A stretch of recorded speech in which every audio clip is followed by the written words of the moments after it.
안녕하세요. 금호동 심실장입니다. 오늘은 아주 힙하고 핫한 우리 합정동 동네에는 작가분들의 아틀리에가 굉장히 많잖아요. 그래서 제가 오늘은 요즘에 콜라보를 통해서 여러 가지 디자인 작업을 하고 계신 우리 보트 작가님의 작업실을 방문하고자 합니다.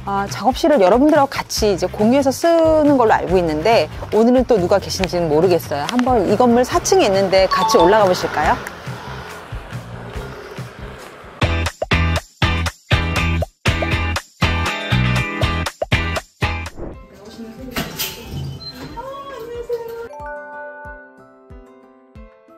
안녕하세요. 금호동 심실장입니다. 오늘은 아까 밑에서 제가 하도 여기 주변에 사람들이 많이 돌아다녀가지고 인사를 짧게 하고 얼른 도망치듯이 올라왔는데 이 건물에서 가장 작가님 꼭대기 치는 펜트하우스 가장 좋은 층 아닌가요? 창도 되게 좋은데 이 작업실에서 작업을 하고 또 제가 직접 뵌 지는 얼마 안 됐는데 사실은 예전부터 인스타그램은 워낙 팔로잉을 하고 있었고 다양하게 협업을 하시길래 언젠가 기회가 되면 한번 만날 수 있지 않을까 근데 진짜 간절히 바라면 된다고 직접 어떤 자리에서 만나 뵙게 됐고 그 이후로도 작업을 지금 같이 하게 될 기회가 생겨서 친하게 된 우리 보트 작가님 작업실에 찾아왔습니다. 네, 안녕하세요. 저는 일러스트레이터 겸 회화 작업하고 있는 보트라고 합니다. 회화 작업도 한다고 그렇게 소개를 하시네요. 회화 작업하고 뭐가 굳이 다르다고 보면 될까요? 아무래도 일러스트는 상업적으로 쓰이는 그림이라고 생각을 하고 회화 작업 같은 경우에는 이게 판매가 되기는 하지만 완전히 상업적인 판매라고 생각하진 않거든요. 그래서 그 두 개가 살짝은 다르다고 생각하고 있어요. 그럼 뭐 이렇게 재료나 형식이나 이런 것들이 다른 게 아니라 원래 작업하실 때의 목적이나 취지가 완전히 처음부터 이제 상업적인 거랑 그런 거를 구분하고 계시구나. 근데 저는 보트 하면은 막 일러스트레이터 하도 그래가지고 근데 회화 작업을 딱 하고 계시다니 좀 더 멋있게 느껴지는 것 같아요. 귀여운 애들이 너무 여기 많은데 나중에 한번 보여드릴 텐데 사실 이렇게 정말로 이렇게 디즈니에서 영감을 받고 다른 애니메이션이나 이런 거에서 영감을 받으시나 봐요. 네, 제가 어렸을 때 그 톰과제리랑 월트 디즈니 그걸 8시에 항상 해주는 만화세상이라는 게 있었거든요. 그래서 그걸 보면서 자란 세대여가지고 자연스럽게 그냥 그런 풍을 좋아하게 됐어요. 그러면 어떻게 이게 미술 아니면 디자인 쪽에 어떻게 처음에 시작하신 거예요? 전공을 이런 쪽으로 하셨어요? 네, 맞아요. 제가 예고부터 시작을 했는데 근데 이건 저 부모님이랑 좀 의견이 갈려요. 엄마는 네가 가고 싶어서 갔다. 저는 엄마가 보내서 갔다. 그거 기억이 안 나요, 그때? 저는 분명 그렇게 기억하는데 어머니는 아니라고 하시더라고요. 그래서 그때 예고를 가게 되고 그 이후로 이렇게 계속 자연스럽게 미술 쪽으로 방향을 하게 된. 그럼 예고를 들어가기 위해서 입시 또 중학교 때부터 하셨어요? 그럼 입시랑 이것까지 치면 정말 반평생이 뭐야? 거의 평생을 이거를 하셨네요? 네, 맞아요. 고등학교 때 예고에서 또 전공을 정해지나요? 고등학교 때부터? 네, 고등학교 1학년 때는 4가지 전공을 경험을 할 수 있고 고등학교 2학년이 되면 전공을 하나 선택을 해서 하게 돼요. 저는 그때 동양화를 선택을 했었고. 동양화요? 왜요? 제가 어렸을 때 할아버지가 서예를 하셨거든요. 근데 희한하게 항상 무릎을 꿇고 할아버지가 서예하는 거를 쳐다봤대요. 그게 재밌어서 항상 쳐다보고 있었대요. 근데 그게 좀 영향을 받은 것 같아요. 그 이후에 작은 아빠도 동양화를 전공하셔가지고 그런 것도 보고 잘하고 그래서 그냥 선으로 뭔가를 그린다는 것 자체가 재밌어가지고 동양화를 선택하게 됐어요. 그럼 글씨도 서예도 좀 곧잘 다른 사람분들보다는?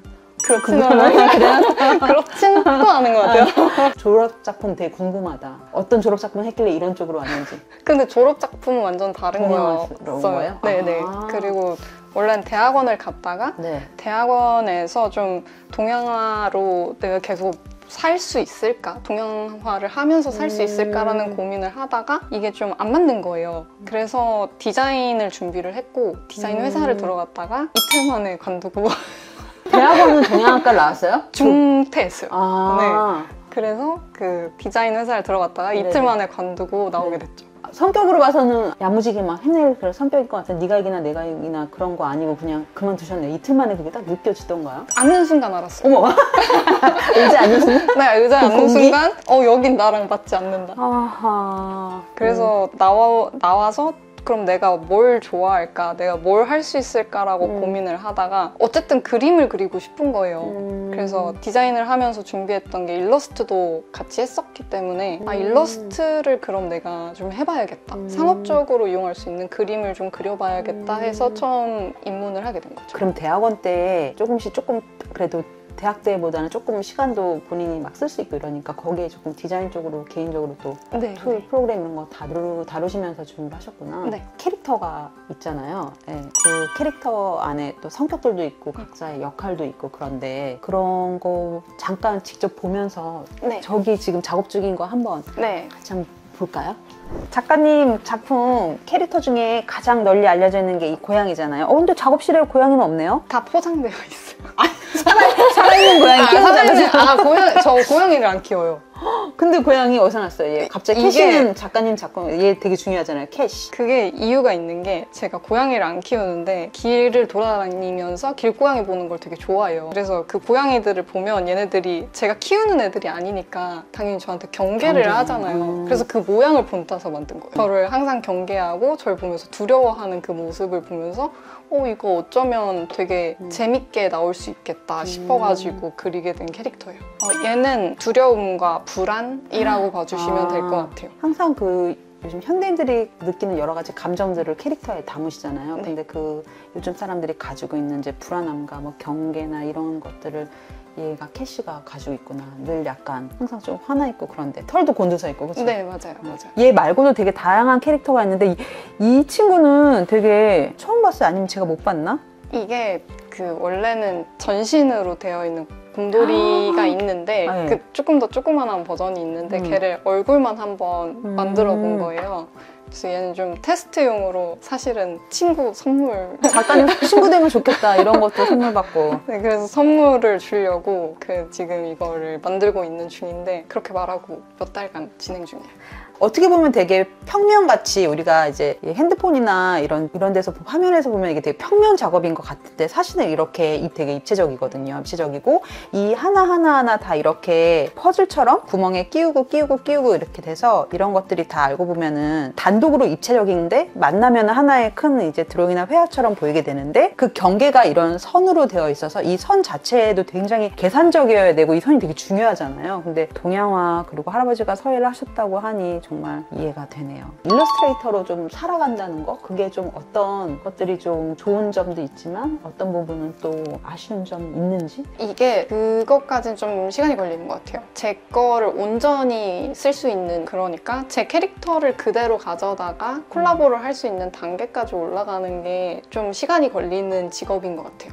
그래서 그 전까지는 좀 콜라보라기보다는 외주 성향의 일들을 더 많이 하게 되고 그런 일들이 한쪽으로 기울어지게 이렇게 편향돼서 일이 들어오는 경우가 많기 때문에 그래서 그거를 버티는 기간? 그게 제일 힘든 것 같아요. 그 일러스트레이터뿐만이 아니라 다른 분들도 좀 마찬가지네요. 네, 맞아요. 그렇죠. 본인만의 어떤 뭐 조각가가 됐던 뭐 공예하는 분이 됐던 자기만의 어떤 것들을 만들어내는 수는 있지만 그걸 가지고 딱 뭐가 맞춰서 그런 일들이 돈으로 이제 연결되거나 일로 연결될 때까지 기다리는 거 버티고 네, 쌓는 맞아요. 거. 그럼 어떻게 버티셨어요 그런 거를? 저는 일단 좀 지루한 걸 별로 안 좋아해가지고 그러니까 그럴 때마다 환기를 시켜주거든요. 그러니까 뭔가 작업을 하다 보니까 이제 조금 심심한 기간이 오잖아요. 그러면 그때 일을 벌리는 거예요. 뭐 예를 들어 아트 토이를 만든다든지 혹은 뭐 터프팅을 한다든지 그런 식으로 해서 새로운 작업을 하고 환기를 한번 하면 원래 작업이 되게 편하고 좋았구나라는 생각이 들거든요.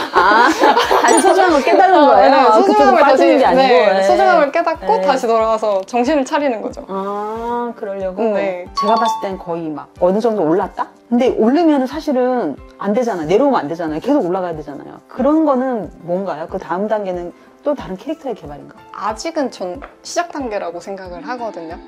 네, 왜냐면 저도 제 캐릭터로 콜라보를 하기까지가 얼마 되지 않았고 전에는 조금 더 외주 성향의 일들을 더 많이 했었기 때문에 전 이제부터 시작이라고 생각을 해요. 그래서 일러스트랑 회화를 같이 병행을 하는 이유도 그러니까 일러스트 작업으로 외주 작업도 하고 당연히 콜라보 작업도 하지만 제 색깔을 좀 구축을 해야 될 것 같아서 회화 작업도 계속 꾸준히 하고 있는 거거든요. 초입을 조금 벗어나고 있는 단계지 않나 생각하고 있어요.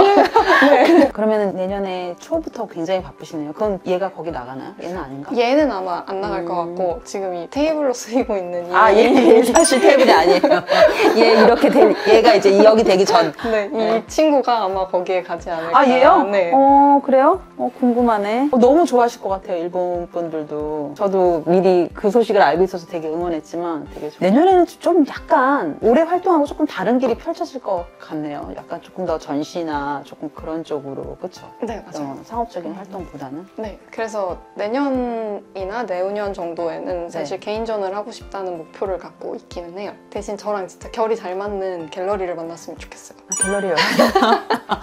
갤러리 열어야 되나? 아니, 지금 이거 제 채널 보고 있는 친구들 뭐 제 또래도 있고 아주머니들도 막 이랬는데 사실은 아까 저도 사실 예고 나왔거든요. 네. 이렇게 지금 예고 다니는 친구들도 있을 수도 있고 그런데 그 친구들한테 이렇게 한마디 좀 해주세요. 뭐랄까. 지금 너무 잘 되고 계셔가지고 후회하거나 사실 그럴 때도 있긴 있겠죠. 그럼에도 불구하고 미대에 가면 굶어 죽는 거 아니야? 막 이런 친구들도 있을 거잖아요. 한때 잠깐 그런 생각도 대학원 때도 하셨고 지금 이렇게 그래도 본인만의 길을 잘 찾아가시는 사람으로서 아티스트로서 선배로서 한번 그 젊은 새싹들한테 하고 싶은 말.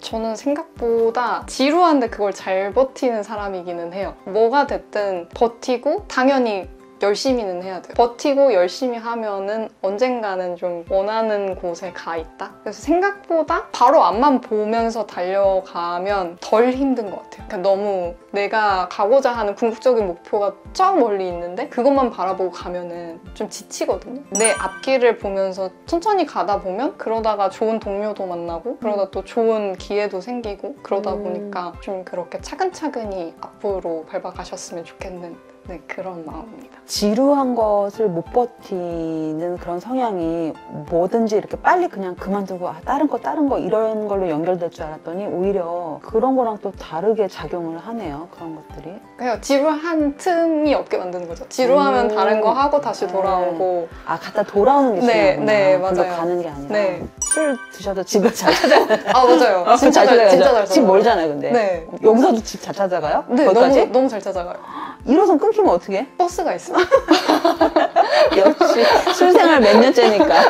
오늘 이렇게 나와주셔서 감사하고 정말 제가 작가님을 좋아하고 잘 안다고도 생각을 했는데 작가님의 그 전공이나 이런 것들을 안 찾아보고 계속 요즘 것들만 너무 찾아봤나 봐요. 오늘 굉장히 큰 거 배웠고 이런 선들이 어디서 나왔는지 그리고 이런 블랙 선을 이렇게 사용하는 게 사실은 되게 답답하기도 하고 그리고 이 원래 그림하고 약간 섞여가지고 어떨 때는 막 이렇게 혼란스럽기도 하나? 막 그런 역할을 이 선이 하는 거 아닌가 싶었는데 오히려 작가님의 주제나 주인공은 이 선이 아니었나 싶네요. 동양화라고 하니까. 그리고 작가님의 블랙은 할아버지에서부터 온 블랙을 잘 보고 계시죠? 얼마나 좋으세요. 이렇게 성공해갖고 손녀딸이. 하여튼 오늘 나와주셔서 감사합니다. 앞으로 계속 응원하고 지켜보겠습니다. 네, 감사합니다. 감사합니다.